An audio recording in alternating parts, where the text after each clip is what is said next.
Voyez? Oui, Alors juste pour faire le lien avec ce qui a été dit avant, alors c'est un défi déjà de passer après Serge qui a déjà dit beaucoup de choses. Je pense qu'on va avoir des propos assez complémentaires. Mais juste pour faire le lien, moi j'ai étudié depuis quelques années effectivement la question de la transformation de l'offre médico-sociale. Et plus spécifiquement ce que je vais vous présenter aujourd'hui. C'est les premiers résultats intermédiaires du travail qui s'inscrit dans le postdoc financé par le projet OVI que j'ai réalisé à la chaire Transformation des organisations et du travail à Sciences Po, où justement je me suis intéressé à la question de la transformation de l'offre d'après le prisme à travers le prisme de la sociologie des organisations. C'était intéressant les discussions tout à l'heure de savoir organigramme par organigramme, est-ce qu'on rentre dans l'organisation ou pas? Parce qu'en fait, on s'aperçoit de l'organigramme, c'est en fait la traduction de la structure formelle de l'organisation. Et en fait, dès le moment où on est dans des recherches participatives, dans des démarches participatives, les usagers rentrent nécessairement dans des relations de pouvoir. Ils sont pas nécessairement dans la structure formelle, mais par contre, ils sont bien dans des relations de pouvoir. Et ça, c'est des choses qu'on peut essayer de regarder, de discuter. Le deuxième point pour introduire mon propos et faire le lien avec ce qui a été dit juste avant, Serge de Bersol parlait de managérialisation. Henri Bergeron et Patrick Castel ont montré notamment que le management a un défaut ou en tout cas une propension à ce qu'ils ont appelé le tropisme discursiviste. Alors c'est un mot très compliqué pour simplement dire que le management a tendance à produire beaucoup de discours et à avoir confiance à ce que ces discours-là induisent des actions ou induisent des transformations. Pour le dire encore plus simplement, on a l'impression parfois que le management produit beaucoup de discours, mais que ça produit pas forcément beaucoup de transformations ou de changement des pratiques. C'est justement en partant de ce principe-là que je me suis intéressé à la question de la transformation, de l'évolution du secteur médico-social, avec cette idée que finalement on produit peut-être beaucoup de discours, on explique qu'il faut transformer, on explique qu'il faut que les personnes s'autodéterminent, qu'il faut que les personnes aient plus de pouvoir, etc. Mais qu'est-ce qu'il en est pour de vrai dans la réalité des pratiques et des organisations? C'est un peu la question de départ de mon travail. Alors pour le PowerPoint, j'ai essayé de vous faire des slides qui sont plutôt en langage accessible. Donc, quand il y aura un pouce rouge dans la slide, c'est plutôt une version facile à lire, à comprendre ou pas loin. J'ai essayé. Si jamais c'est pas encore assez clair, n'hésitez pas à m'interpeller, à m'interrompre pour que je précise encore les choses.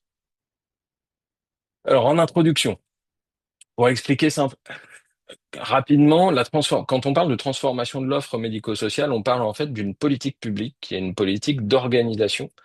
C'est-à-dire que l'État va essayer de modifier les organisations et les modes d'accompagnement dans le secteur médico-social. Cette politique, elle s'appuie sur des droits qui ont été réaffirmés dans les lois, notamment les lois de 2002 et lois de 2005. Je ne vais pas rentrer dans ce détail-là aujourd'hui. Le but du jeu, c'est aussi d'être assez concis pour laisser la place aux discussions. Euh, Ce qu'il faut simplement se bien identifier, c'est que quand on parle de transformation de l'offre médico-sociale, on parle d'un double mouvement, à la fois d'innovation sociale, mais aussi de rationalisation budgétaire. On ne peut pas séparer les deux. On est en train de produire de nouvelles formes d'accompagnement, mais en même temps, il y a bien des questions d'économie budgétaire qui sont présentes. Il y a un certain nombre de travaux qui ont déjà porté sur la transformation de l'offre d'un point de vue assez critique, notamment en reprenant des travaux de Chauvière sur l'achalandisation, Simon Eschet qui en parle comme une forme de marchandisation, ou Henri Noguès qui parle d'augmentation, de renforcement de la concurrence entre les acteurs associatifs. Je ne vais pas forcément rentrer dans ces éléments de littérature-là aujourd'hui, dans cette présentation-là. Moi, ce qui va m'intéresser, c'est une toute petite partie finalement de mon travail de recherche, et vous allez comprendre pourquoi. Mais c'est quoi la place des droits des usagers dans les transformations qui sont en cours dans le secteur.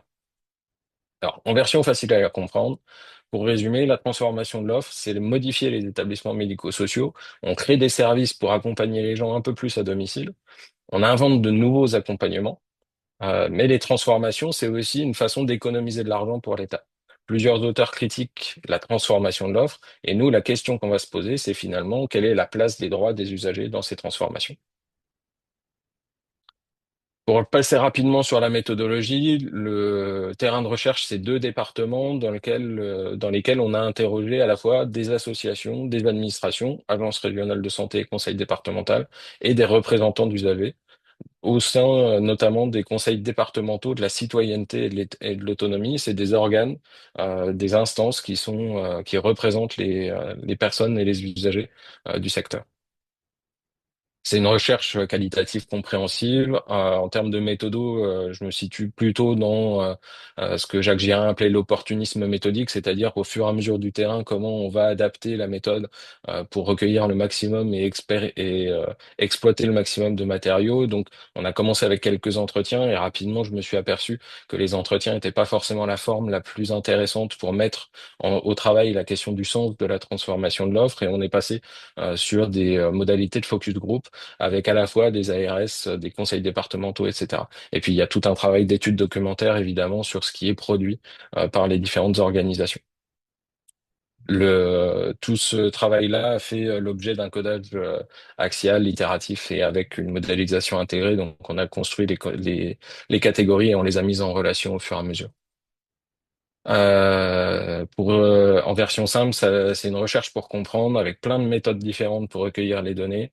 Et ce qui a été recueilli a été transcrit à l'écrit et ensuite analysé. Alors le contexte. On est dans un contexte où, je suis désolé, comme par hasard, il y a quelqu'un qui me téléphone. Donc, dans le contexte, on est dans une tendance des politiques publiques qui est plutôt à la privatisation du financement des associations. Le financement des associations passe de plus en plus aussi par des contrats entre l'État et les associations. Ça a modifié vraiment les relations entre les associations du secteur médico-social et les pouvoirs publics. Historiquement, ils ont construit le secteur en étant plutôt des délégataires de services publics. Ça a évolué vers une forme de partenariat, de co-construction des politiques publiques. Et aujourd'hui, on estime que les associations sont davantage des opérateurs d'une politique publique décidée par l'État. Dans ce secteur, finalement, les usagers, la place qui leur est donnée, c'est plutôt une place d'être représentés par les associations du secteur. Et les associations du secteur sont à la fois ceux qui vont proposer les accompagnements, mais aussi qui vont représenter et qui vont parler pour les usagers au sein des conseils départementaux, citoyenneté, autonomie dont je parlais tout à l'heure.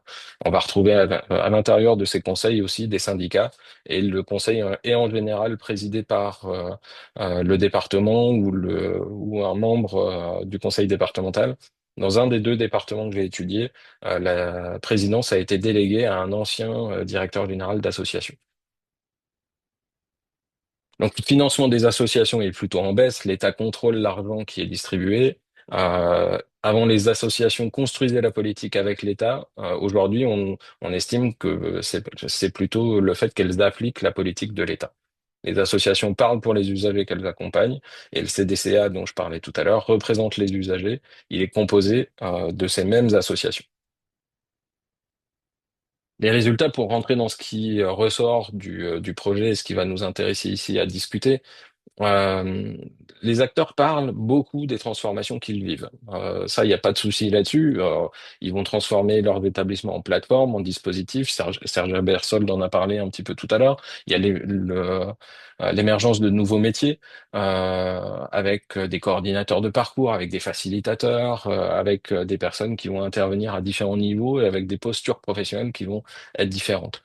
Ce qu'on voit émerger aussi, c'est une accumulation, une multiplication des réformes et des transformations. Finalement, derrière la notion de transformation de l'offre, qui veut que le système s'assouplisse, que le système soit centré sur le parcours de l'usager, finalement, ça multiplie aussi les dispositifs administratifs, ça multiplie les dispositifs de coordination. Donc, on a tout un ensemble de réformes et de transformations qui s'accumulent et qui se multiplient les unes à côté des autres. Ce que les administrations nous disent dans les premiers retours, c'est qu'une des difficultés pour elles, c'est que les associations vont plus vite. Les associations s'adaptent finalement plus vite que l'administration. Donc, même si la réforme est poussée par l'administration, les associations ont généralement toujours un coup d'avance ou en tout cas réussissent à prendre un petit peu les devants sur l'administration. Globalement, les réformes ont toutes pour but d'améliorer le parcours des usagers, ou en tout cas c'est leur objectif initial. C'est comme ça qu'elles sont présentées, c'est comme ça qu'on les a décrites, c'est comme ça qu'on les explique. Mais le secteur reste très complexe. Et un des points qui ressort de manière très claire dès le départ des premiers entretiens, des premiers échanges, notamment avec les représentants d'usagers, c'est que les usagers continuent à avoir du mal à comprendre le fonctionnement du secteur médico-social. La difficulté principale des usagers, et ça a été dit tout à l'heure, Jacques, je crois, en a parlé aussi tout à l'heure, la difficulté principale des usagers, c'est d'obtenir des informations, de savoir à qui s'adresser et où trouver des ressources. Pourtant, c'est dommage parce que dans cet ensemble de réformes, on a plein de réformes avec l'idée de présenter ce qu'on appelle des guichets uniques, donc des lieux où, a priori, on devrait trouver assez facilement des informations. Mais en les multipliant, on s'aperçoit qu'on multiplie aussi la complexité. On peut parler de la maison départementale des personnes handicapées, des communautés 360, du service public départemental de l'autonomie, des dispositifs d'appui à la coordination, etc., etc. On a multiplié des dispositifs à la fois de coordination et des guichets uniques qui complexifient de manière assez importante l'accès à l'information. Est-ce que dans tout ça, les acteurs parlent des droits des usagers? Finalement, assez peu. Les différents acteurs rencontrés en volume parlent assez peu des droits des usagers en rapport à la notion de besoin.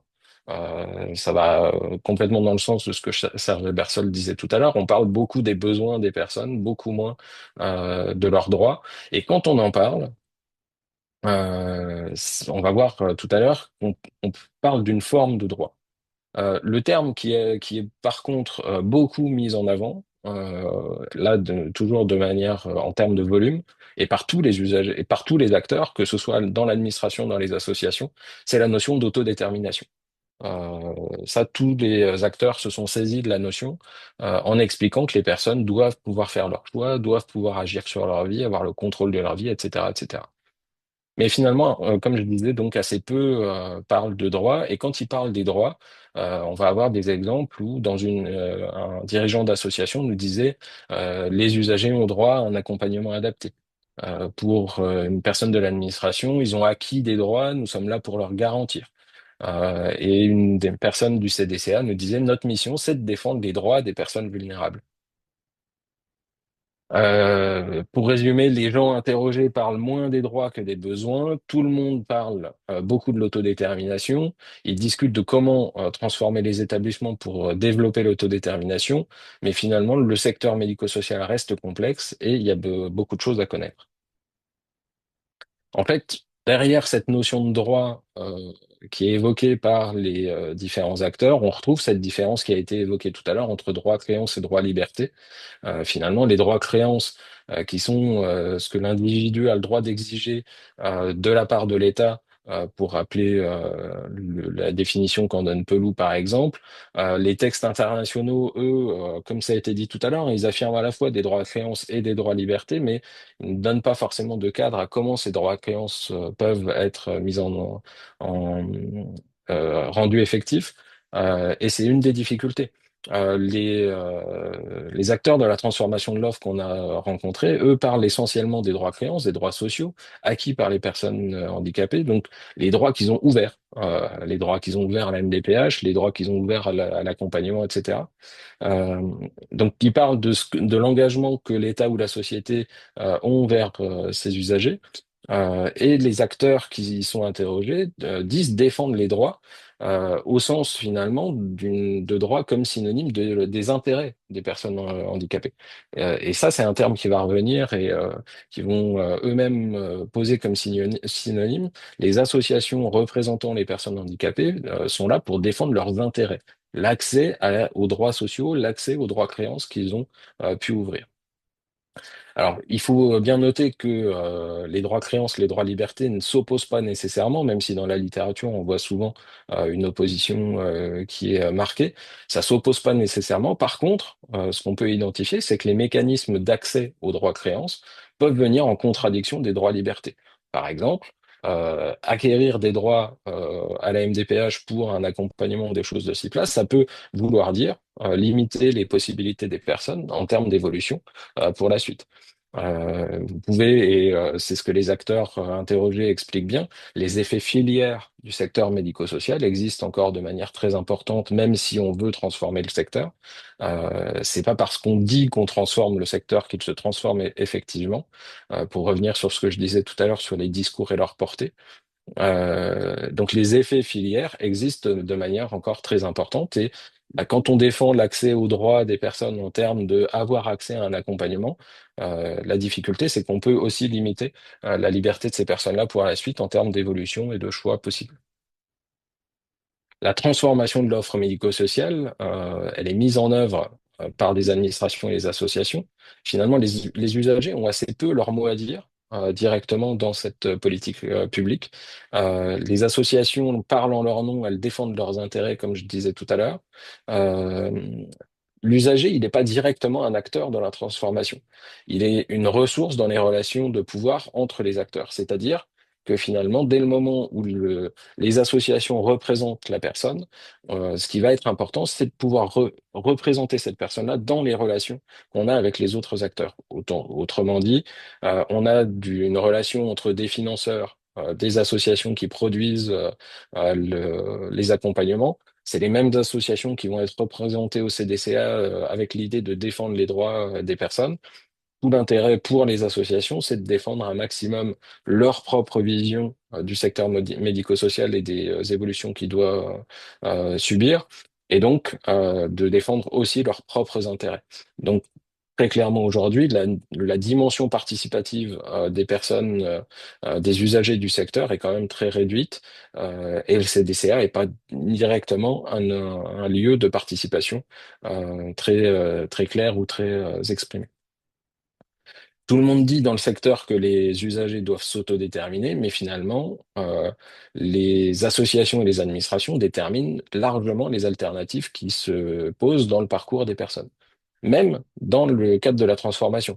Encore une fois, on est en train de dire que la transformation doit sortir les personnes des établissements, qu'elles doivent être plus à domicile, qu'on doit les accompagner davantage à domicile ou dans un emploi ordinaire, etc.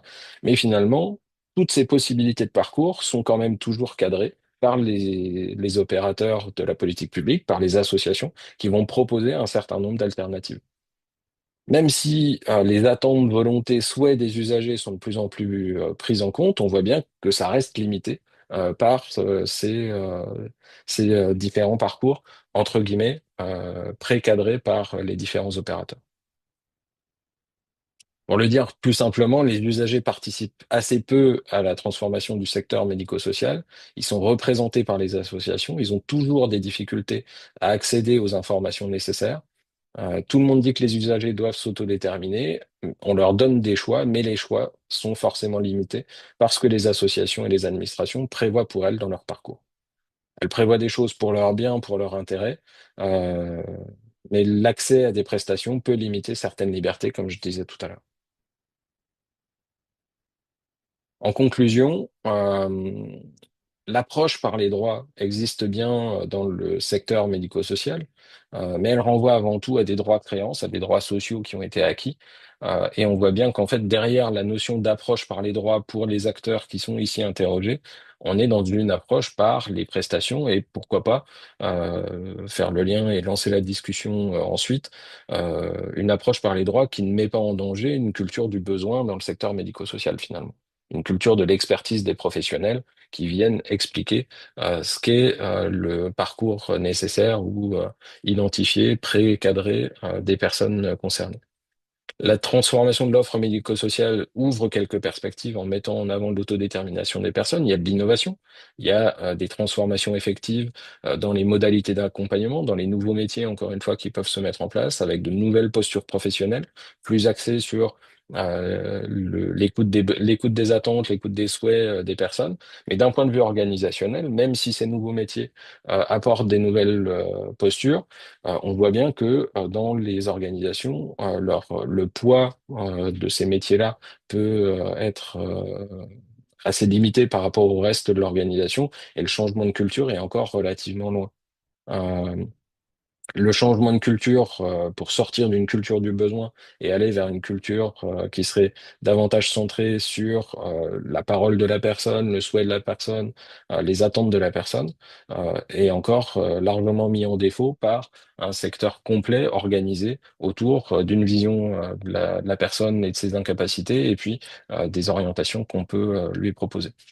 On reste dans un secteur qui est en plus extrêmement complexe, qui a toujours été construit de manière relativement complexe avec des délégations de services publics et une segmentation de la population euh, historiquement déjà qui a déjà complexifié le secteur. Mais au fur et à mesure qu'on construit des réformes, qu'on met en place des réformes, on produit de nouvelles organisations qui vont venir apporter de nouvelles solutions. Et puis on va créer en plus des dispositifs de coordination qui vont avoir à coordonner les différentes organisations qu'on a créées. Donc, au fur et à mesure des réformes, là, même quand les réformes veulent simplifier le secteur, on voit bien que la complexité reste et que la difficulté pour les usagers, c'est vraiment l'accès aux informations et avoir une bonne compréhension de ce qui est, de ce qui sont de ce qui sont leurs droits et leurs possibilités d'accompagnement. Comme je disais tout à l'heure, les droits créances et les droits libertés ne s'opposent pas nécessairement, mais garantir des choix dans un système contraint et peut limiter les libertés. En version simple, pour conclure, les droits peuvent être des prestations ou des libertés. La transformation de l'offre a pour objectif que les usagers s'autodéterminent, mais le secteur médico-social reste complexe. Les professionnels savent toujours mieux que les usagers comment le système est organisé. Alors, professionnels à la fois des associations et puis de l'administration, hein. Et renforcer la possibilité de choix des usagers, c'est important, mais il faudrait aussi qu'ils participent à la transformation du secteur, qu'ils aient leur mot à dire dans la conception de la politique publique. Merci. Waouh! On t'appelle le sprinter de la présentation, notre ami. J'avais dit 20 minutes, j'ai fait 20 minutes. Merci Chapeau. beaucoup Loïc. Merci Loïc et merci aussi pour l'effort très apprécié, en tout cas par moi. On verra ce que disent les autres, mais d'introduire des petits moments de facile à Ouais, dire. est-ce que je peux être le premier à rebondir? Ça me fait pas Vas-y, à des vas-y. choses. Florent. Ouais. Aujourd'hui, on nous parle de nous autodéterminer, ok, on est d'accord. Quand on quand on s'autodétermine et qu'on donne nos avis, parfois on se fait gentiment renvoyer dans nos 22 par les institutions. Quand on demande que les institutions, là par exemple, moi j'ai un exemple d'association où je suis à Bourg-en-Bresse sur la santé mentale et le savoir d'expérience, quand on demande à être à la CDCA, on nous dit ah, il y a des mandats, on ne peut pas en rajouter du monde. Il y a des mandats, mais il y a 40 personnes présentes, il n'y a que 20 personnes à réunion. Il y a des moments, les mandats, les gens, ils les prennent, mais pas pour les assumer. Pareil, un CDIPH, à la MDPH, qu'est-ce que je dis comme bêtise, lui, pour l'attribution des requis de l'MDPH, quand nous, en tant qu'usagers en santé mentale, on dit on a une expertise pour donner un savoir, on nous répond ah oui, mais non, vous n'avez pas l'expertise de l'UNAFAM, de l'UDAF, des syndicats, des choses comme ça, mais l'expérience, ces gens-là, ils l'ont acquis parce qu'ils ont, je vais être vulgaire, parce que ça fait 20 ans que leur cul est posé sur les chaises, ils ne se remettent pas beaucoup en question. Donc est-ce qu'aujourd'hui, c'est pas aux gens à qui on a appris l'autodétermination qui auraient la meilleure place pour donner des droits ou faire valoir de l'innovation sociale, en fait? Et est-ce qu'aujourd'hui, il faut qu'on arrête de faire du consultatif et que ces structures-là soient vraiment des structures d'avancer dans les lois? Parce que j'ai l'impression qu'on nous fait parler. Et malheureusement, aujourd'hui, j'ai l'impression que sur les CDCA, il y a la mainmise par la page, l'ADAPI, l'UNAPI, tous les gros foyers du handicap. Comment ça se fait que ces gens-là laissent pas les petites structures donner leur avis parce qu'ils ont déjà la puissance de pouvoir le donner au national et même à l'international, en fait. Il faut qu'ils laissent la place aux autres un peu. J'en ai fini. Est-ce que tu comprends mon propos? Oui, oui, tout à fait. Contre ou Bah, avec? pardon? Tu es contre ou tu es plutôt pour? Je répondrai pas en termes de contre ou pour, je répondrai simplement en disant que le secteur médico-social, historiquement, s'est construit par cette représentation des grandes associations vis-à-vis des personnes. Et si la question des droits des personnes, et si la question notamment des travaux internationaux autour, soit dans les années 60-70, des travaux sur la normalisation ou des choses de ce type-là ont assez peu émergé en France, c'est bien parce que le système français a toujours été centré sur la représentation des personnes par les grandes associations. On disait tout à l'heure en introduction, en tout cas je disais tout à l'heure en introduction que dès le moment où on met en place des démarches participatives, ça interroge les relations de pouvoir. Ces associations-là l'ont compris aussi, et si elles se lancent aujourd'hui dans des démarches participatives, c'est qu'elles sont prêtes aussi à laisser une partie de pouvoir, ou en tout cas à identifier où les personnes peuvent prendre du pouvoir. Par contre, transformer des organisations, transformer des cultures, ça prend du temps. Merci. Il y a plein de mains levées, donc je propose de passer à la question de Lydie Gibet, si je Merci, prononce bien. merci. Bonjour à tous et à toutes. Merci Loïc pour cette présentation qui fait vraiment écho à tout ce qu'on vit au quotidien quand on accompagne à la fois les personnes et les établissements et services dans cette tentative de mouvement de bouger les choses.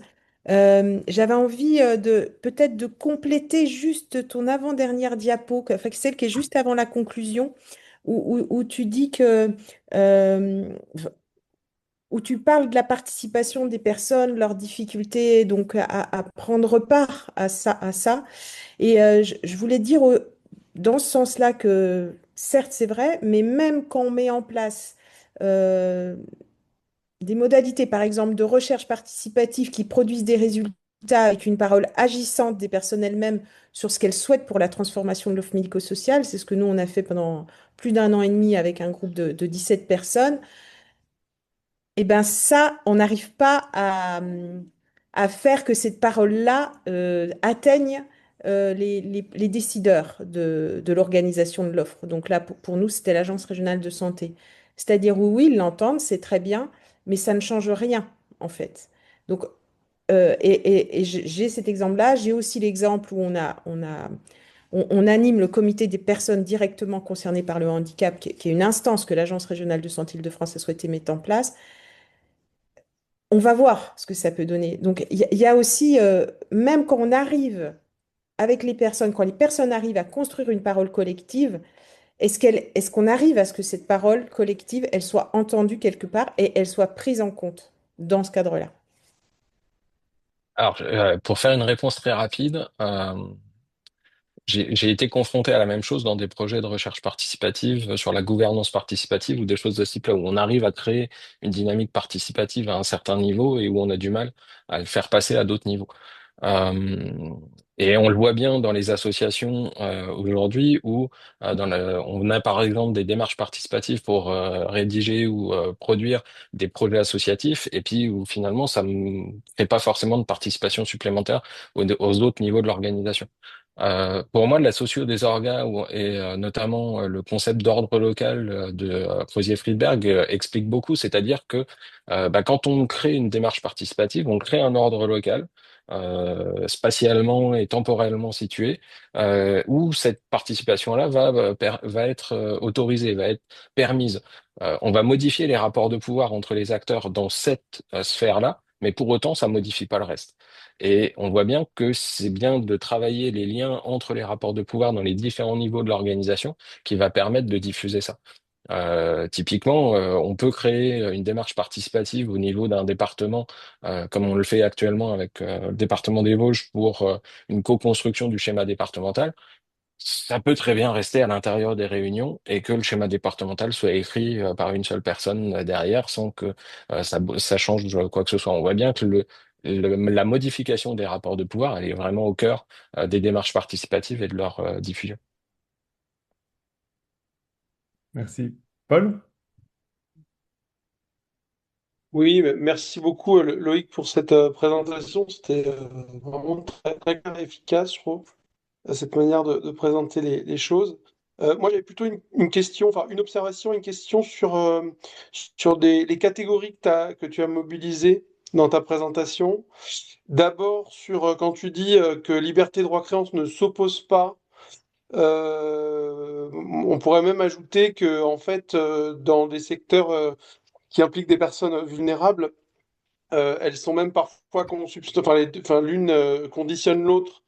C'est-à-dire que, en réalité, l'exercice des libertés pour des personnes en situation de handicap, de certaines libertés, suppose en fait aussi l'accès à un ensemble de droits sociaux. Par exemple, sur la mobilité, un fauteuil électrique, faut le financer. Donc ça suppose une capacité de financement et donc ça suppose le cas échéant des droits sociaux pour le financer. Et donc en fait, voilà, bon, ça c'est une idée qu'on peut avancer peut-être, mais la distinction liberté-droit-créance a des relents, enfin, ou a des relents, c'est pas le mot, mais enfin en tout cas peut-être des présupposés un peu validistes de ce point de vue, parce que comment dire, elle prend comme point de référence finalement les personnes valides qui n'ont pas besoin d'une intervention en apparence, n'ont pas besoin d'une aide extérieure pour pouvoir exercer ces libertés-là. Donc ça, c'est l'observation. Et la question, c'est ce que tu as dit, euh, faut passer des besoins aux droits. Comme si les besoins, enfin comme si l'un se situait sur le même plan que l'autre. Enfin, il me semble que les besoins s'opposent pas nécessairement aux droits et on a des définitions, même des droits fondamentaux, qui les définissent comme ce qui correspond à la garantie des besoins fondamentaux. Et quelque part, les besoins fondamentaux, c'est quand même la garantie de ce qu'on estime être les besoins fondamentaux.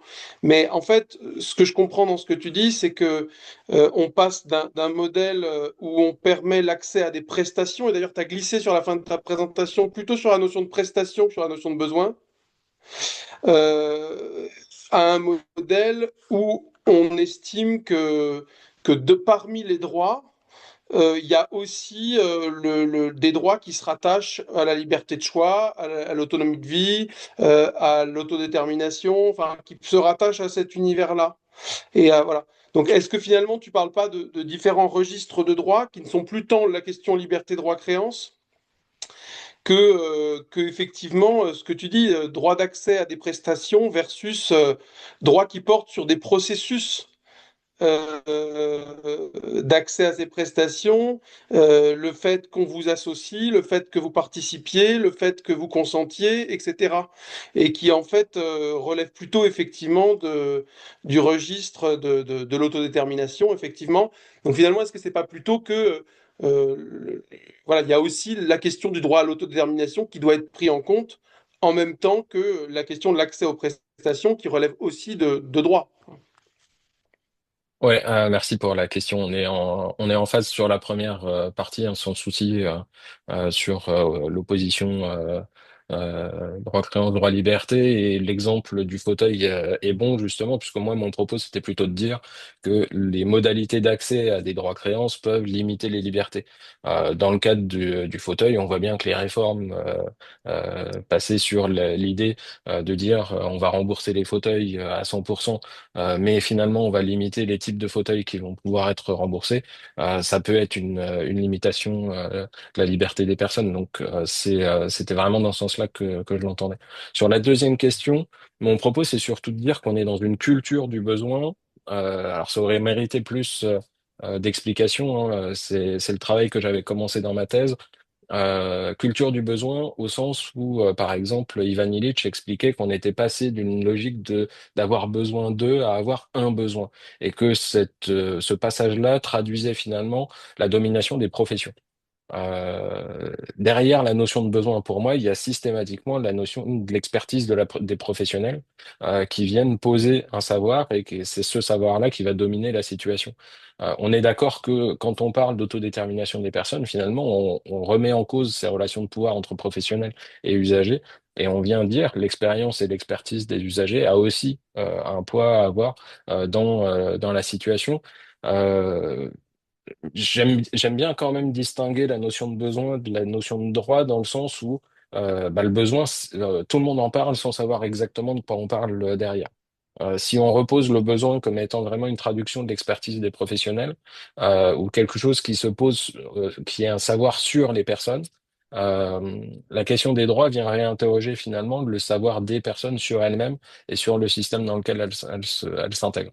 Mais je suis assez d'accord que c'est des jeux de langage pour essayer de questionner un petit peu des évidences qui sont pas simples à questionner dans une culture organisationnelle.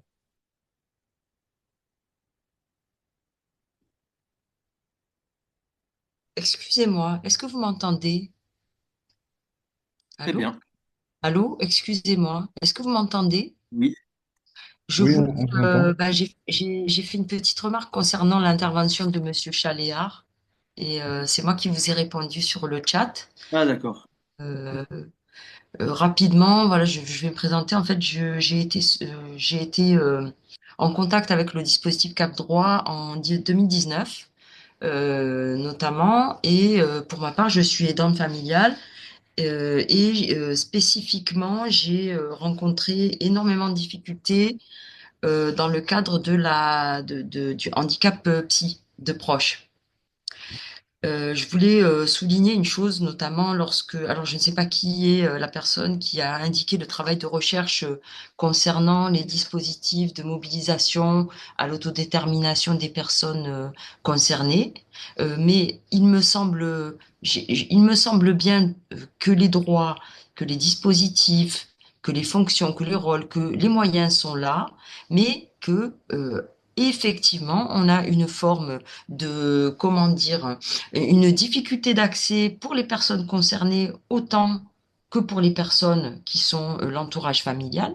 Voilà, ça a été un long parcours pour ma part et malheureusement, là actuellement, c'est la première fois que j'arrive enfin à participer, à écouter votre travail partagé.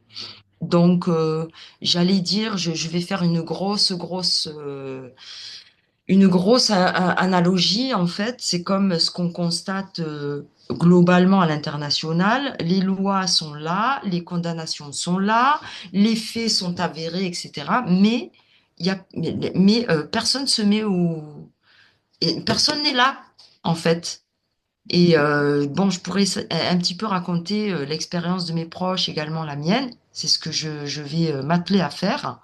Mais grosso modo, c'est pas simplement pourquoi les voix ne sont-elles pas entendues un peu plus haut, on va dire, c'est ce que j'ai compris. Pour moi, c'est que tout simplement, il y a une forme il y a un blocage qui est inéluctable et qui est lié à la forme de gouvernance qui existe, que ce soit dans notre pays ou dans d'autres pays. Et, et ça rejoint effectivement la question de la discrimination, qui est un système qui est absolument systémique. C'est une forme c'est quelque chose qu'on a intégré, euh, qui est limite, qui n'est même pas abordé, ou alors d'une manière un petit peu, comment dire, condescendante dans de nombreux cas. Moi, je trouve en tout cas que c'est une base de considération qui bloque énormément de choses. Voilà, Je me permets de vous couper et demander pour qu'on puisse donner la parole à tout le monde. bien Et sûr. d'abord de demander à Loïc si tu voulais réagir Merci. à ça. Merci pour l'intervention. Je suis pas sûr de pouvoir réagir directement sur ce point-là. Et vu que je vais être obligé de partir, je veux bien voir les autres questions s'il y en a sur lesquelles il faut réagir rapidement. Ok, une dernière, on peut peut-être prendre toutes les questions, mais vraiment très rapidement chacun, et tu en choisiras une ou deux à laquelle tu réponds. Loïc, avant de devoir partir. Jean-Philippe, donc Jean-Philippe, Benoît et Vanessa, je vous demande de faire court. Ok, je vais essayer. Merci beaucoup pour vos deux exposés que je trouve vraiment très complémentaires. Pour être le plus court possible et peut-être rebondir sur la dernière intervention qui souligne le fait que c'est, je dirais, un enjeu aussi de gouvernance systémique ou de considération politique large. Je pense effectivement que le constat fait par Loïc et les ouvertures indiquées par Serge euh, sont liées à une conception du droit qui reste insuffisamment ouverte une nouveauté qui réside dans l'usage des droits humains et qui devrait permettre de dépasser en quelque sorte la pesanteur encore très forte du droit de l'État libéral et du droit de l'État social. Je pense que malheureusement, il n'y a pas de complémentarité aussi évidente entre les droits créances et les droits libertés. C'est vraiment un enjeu à construire à partir du statut, d'un nouveau statut des droits humains et de leur mobilisation dans un système juridique qui doit être repensé à l'aune de cette nouveauté pour faire droit effectivement à une participation effective et à une co-construction effective de l'offre, de l'accompagnement, etc., par les personnes. Et juste ma question était de demander un peu à Serge ce qu'il entendait, s'il pouvait revenir un tout petit peu sur cette notion de droit médiateur, de nouveau droit médiateur. Voilà. Ça, on pourra justement en discuter après le départ de Loïc. Donc, je propose de garder la question D'accord. Ok. pour après. Benoît?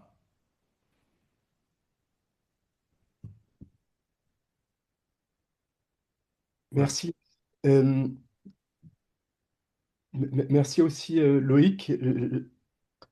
Euh, j'ai l'impression l'asymétrie professionnelle-usager, elle révèle une approche toujours cognitiviste du droit, où de toute manière l'usager sera toujours en défaut cognitif par rapport au professionnel toujours plus formé. Et donc la structure formelle de l'organisation sera toujours hiérarchiquement au bénéfice de ceux qui sont cognitivement les plus informés, les plus formés.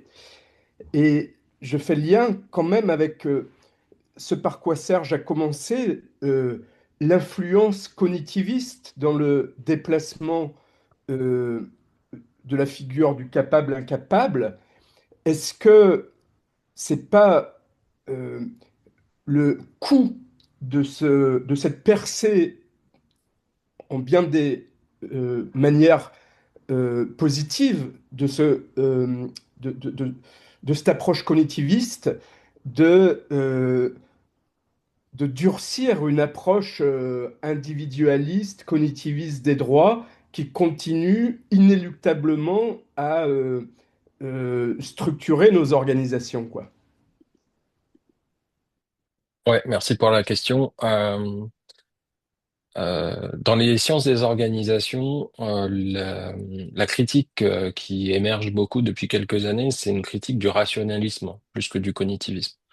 Et je pense que il y a quelque chose qui se rapproche, ou en tout cas il y a des liens à tisser et à construire dans les travaux qu'il va falloir mener pour la suite, puisque aujourd'hui, effectivement, la critique rationaliste des organisations, c'est l'idée que il y a quelques personnes qui pourraient avoir une vision assez claire des besoins, des vécus des autres, et donc s'en faire une idée en dehors de l'expérience, et qu'on pourrait savoir quelle est la bonne organisation systématiquement.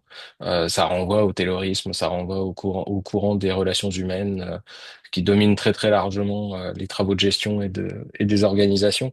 Je pense que c'est surtout cette critique-là qu'on peut aussi aborder dans la question de la transformation et des asymétries dont tu parlais tout à l'heure.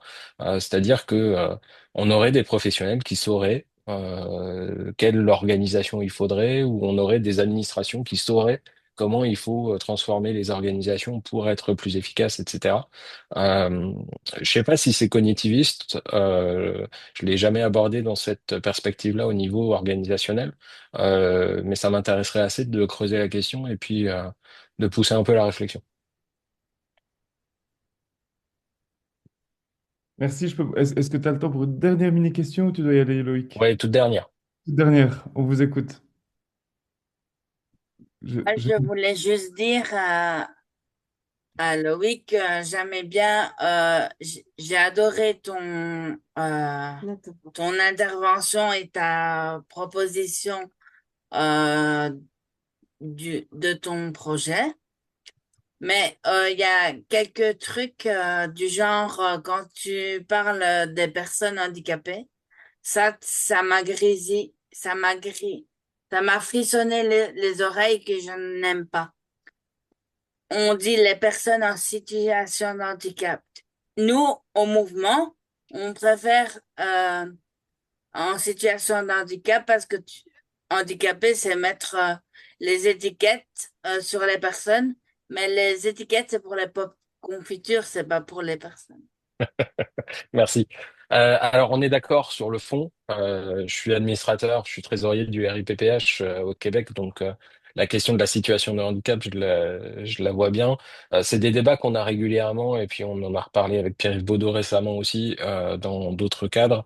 Euh, J'utilise justement volontairement la notion de personne handicapée dans ce travail-là, parce que on reste dans un système qui étiquette les gens. Quand je dis personne handicapée, c'est une personne à qui qu'on a identifié comme faisant partie d'une catégorie administrative de personnes handicapées. Oui, mais Ça c'est veut pas comme dire que, ça veut dire que je parle pas vraiment de la situation de handicap dans le sens de l'interaction entre un individu et puis un environnement. Ici, je parle vraiment de la partie administrative du handicap. Et c'est pour ça que j'emploie volontairement la notion de personne handicapée. C'est pas poser une étiquette, c'est juste reconnaître que le système pose aujourd'hui des étiquettes sur les personnes. oui, oui, tout à fait. Je comprends votre version des faits. Mais Euh, on a le droit de pas être d'accord, mais je revendique, on revendique que la formulation, il faut la changer. Il faut la déconstruire, je trouve. On est Et d'accord. si Mais tu c'est veux pas que la travailler avec formulation. une association euh, euh, non, qui travaille sur l'autodétermination, on est là, le mouvement. Merci. Merci. Et Je suis en tout cas, désolé, il faut que j'y aille. Merci beaucoup. oui, merci Bonne fin beaucoup, de journée. Loïc. La suite par mail. Je dois filer. Merci Loïc, salut. Voilà, nous voilà privés de notre, notre intervenant. Merci à tout le monde. Je ne sais pas si vous voulez, s'il y a des gens qui veulent continuer à avoir une. On est au bout, mais on peut tirer voilà, on peut tirer encore peut-être 5 minutes s'il y a des derniers échanges, des dernières personnes qui veulent intervenir. Jacques, tu lèves la main. Et il y avait quand même une question adressée à Serge aussi Et qui là- est restée en suspens. alors oui, mais entre-temps, Jean-Philippe est parti. Mais Serge, si vous voulez répondre pour le reste, évidemment, ça nous intéresse tous. Mais Je- je si- donne d'abord la parole. Ah oui, Oui, oui, oui, oui, oui, oui, pas de si souci. ça vous va, je donne d'abord la parole à Jacques et à Christophe dans l'ordre, et puis après, Serge, vous répondez. Ça vous va? Très bien, oui, oui. Merci. Jacques, ah, t'as ton micro fermé, Jacques. Tu as ton micro éteint. Voilà. Ah, oui. C'est bon. Non, c'est pour dire, c'est vrai, on va dire, en côté, bon, handicap, bon, handicapé, bon, je suis pas d'accord non plus. C'est qu'on va dire, où tu vas péter papier, n'importe où, ou quoi, même en PTS, on va dire, passons, on va dire, les qualifiés pour nous aider. Les médecins, n'importe quoi, si tu veux un avocat, bah, l'avocat, il ne connaît pas le handicap automatiquement va avoir du mal à t'aider. Pourquoi? Moi, je trouve qu'il faut mettre tout le monde, on va dire, ceux qui fait les dossiers, tout ça, compétents, tout ça, faut mettre c'est quoi le handicap. Parce que même tout à l'heure, quand il parlait, il disait, bah, les deux, euh, quand il y a un dossier, il lit que le dossier qu'on a écrit. Et je trouve qu'il faut aussi nous voir avant de juger le dossier. Parce qu'une année, j'ai demandé des appareils pour lire et écrire. Et Margot dit non, parce que quand je bouge ou quand j'aurais été passé moi, photo là où j'aurais été passé moi, elle n'avait pas droit. J'ai pas demandé quand je faisais ça, j'ai pas demandé pour que c'est moi, j'ai demandé pour quand je me déplace. Et ça, on n'avait pas droit. Bon, les matériels, je l'ai parce que j'ai payé moi-même. Ce que je trouve, ils nous usent facilement de tout le monde, on va dire. n'importe où, la police, tout ça, que les policiers n'est pas formé, n'importe qui n'est pas formé. Du coup, n'importe un handicap, il faut former la personne. Les personnes, parce qu'il y en a plusieurs. Merci Jacques. Christophe Dupont, je vous vois.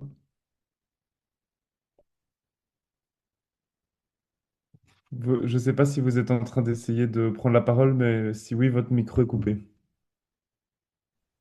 Il y a des pouces pour Jacques. Voilà.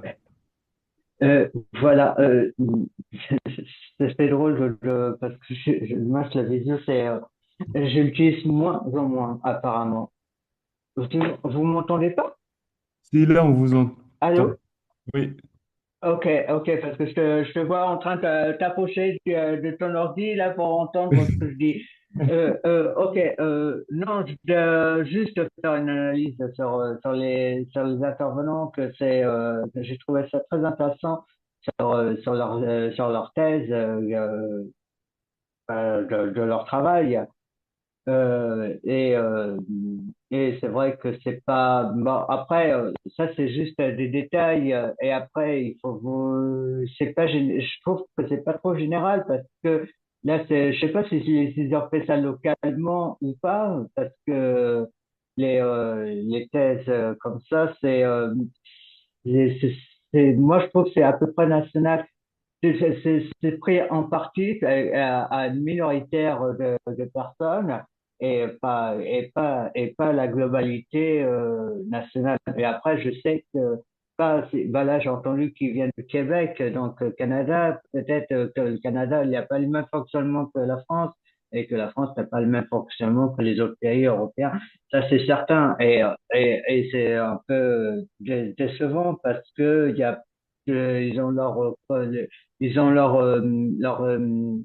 dans ces pays, ils ont on va dire, leur système, leur façon de travailler et la coordination, elle est pas tout à fait correcte ou incompris. Mais non, je trouvais ça très intéressant, leurs travaux qu'ils ont mis en place. Et par contre, pour Jacques, quand il dit que certains ne sont pas formés administration parlant et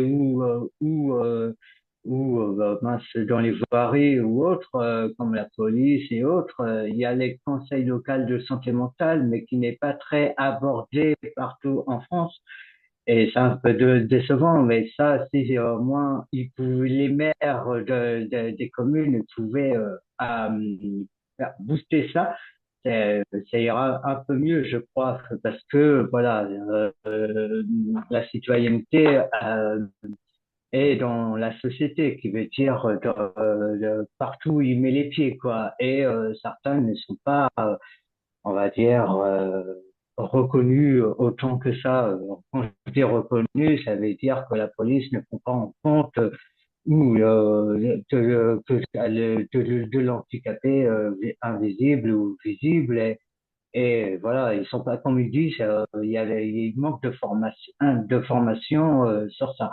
Mais bon, après, ça dépend des villes aussi. C'est pour ça que je généralise pas tout. Mais non, j'ai trouvé ça leur thèse très bien. Comme toi la dernière fois que tu avais fait ta thèse, il y a quoi, il y a 2 ou 3 mois. Quelques Donc mois. voilà. Mais merci beaucoup. Merci Christophe. Est-ce que Serge, vous voulez réagir à la fois à l'interpellation de Jean-Philippe et celle de Jacques et Christophe? Et je propose qu'on termine par ça. Je crois que les, les, les, les approches cognitivistes, si vous voulez, ont fragilisé les légitimités. C'est-à-dire que en postulant que toute une autonomie cognitive chez tout un chacun et la possibilité d'assumer les responsabilités qui y sont liées, euh, on a, comment dirais-je, fait du gouvernement de soi de la part de la personne une injonction. C'est-à-dire que ce que l'on demande à la personne finalement, c'est de co-construire l'action publique, quoi. Bah, à ceci près que pour les professionnels, ça fait pas vraiment sens. Et je ne suis pas sûr que les démarches managériales à l'heure actuelle contribuent à ce que ils cherchent à voir la personne comme un sujet de droit. Parce que le besoin dont il est question, c'est le besoin de service. On ne parle pas de besoin éducatif. On ne parle pas de euh, besoin au sens où l'entend la Convention, un besoin de citoyenneté. Et c'est là, si vous voulez, que la notion de droit médiateur de la forme paraît intéressante, parce que cela permet de battre en brèche l'opposition droit-créance, droit-liberté en s'intéressant à la manière dont se produit le droit au quotidien. Hein. Et quand Lafort parle de droit créance médiateur, ce sont des droits qui sont reconnus aux individus, mais qui trouvent le caractère protecteur dans la manière dont on va pouvoir s'appuyer sur eux pour transformer les contextes, pour agir sur les acteurs. Et c'est là qu'intervient, me semble-t-il, la distinction entre adaptation et accessibilité. C'est pas parce qu'on adapte qu'on est accessible. On peut très bien, et c'est ce que font à l'heure actuelle les professionnels, et le propos de Loïc le montrait bien, bah, on cherche à répondre à des besoins, c'est un droit à ce que, on se préoccupe de nos besoins, mais finalement, euh, s- la question des droits se trouve mise en arrière-plan parce qu'elle fait pas sens. Alors que, on gagnerait à s'interroger sur la manière dont, dans le quotidien, se produit du droit. Parce que ça permettrait, me semble-t-il, aux professionnels de ne pas faire de l'incapacité de la personne ou de sa déficience un refuge. C'est-à-dire qu'à l'heure actuelle, je veux dire, pour moi, l'autodétermination, c'est une nouvelle injonction faite. Hein. Il y a des professions faites aux personnes pour distinguer ceux qui peuvent prétendre au droit de ceux qui ne peuvent pas prétendre au droit. Dans la formation de facilitateur là, dont j'assume la responsabilité, ben, certains étudiants montrent des outils utilisés, et utilisés par les associations et par les professionnels. Et certains outils en FALC disent clairement à la personne qu'elle a des droits, mais qu'elle a aussi des devoirs. Et son premier devoir, c'est d'être autodéterminée. Donc, et c'est là, me semble-t-il, que cette notion de droit-créance médiateur me paraît intéressante parce que ça permet de travailler sur la manière dont se construit le sens du droit au regard des uns et des autres, et par les uns et par les autres, et pour, comment dirais-je, prendre en considération aussi que ben, cette injonction à l'autonomie, elle concerne aussi les professionnels, parce que les professionnels, quels que soient les secteurs, ben, sont placés dans une obligation d'autolégitimation. Je veux dire, s'ils étaient éducateurs il y a 20 ans, maintenant ce sont des gestionnaires de portefeuille qui doivent démontrer leur raison d'être.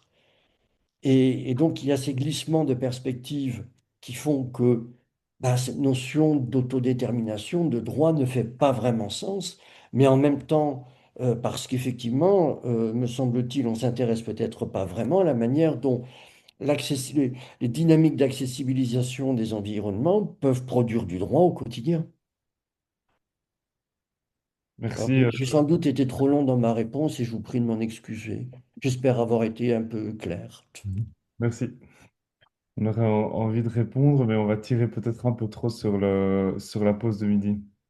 Moi, j'ai envie juste de vous répondre sur le dernier point, en disant que je pense on peut défendre une conception de l'autodétermination qui reste protectrice, qui reste attentive à ne pas fragiliser, à ne pas responsabiliser excessivement et à comprendre dans l'autodétermination la possibilité aussi de la passivité légitime, continuer enfin, peut-être faudrait défendre un choix de ne pas choisir et réaffirmer la possibilité de se reposer passivement sur les dispositifs sociaux pour pas que l'injonction à s'autodéterminer devienne justement fragilisante.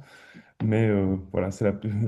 Non, non, mais je suis tout à fait d'accord avec lui, avec vous, à ceci près qu'on s'y intéresse pas vraiment. C'est-à-dire qu'on fait de l'autodétermination un postulat, on fait de l'autodétermination euh, une injonction, sans vraiment s'interroger sur les ressources dont bénéficient les uns et les autres pour être à même de penser l'autodétermination comme étant ce à travers quoi peut se construire une identité narrative Tout à et fait. Tout à fait. Mets ton pouce. Après, ce sera le mot Je de la suis fin. d'accord avec toi.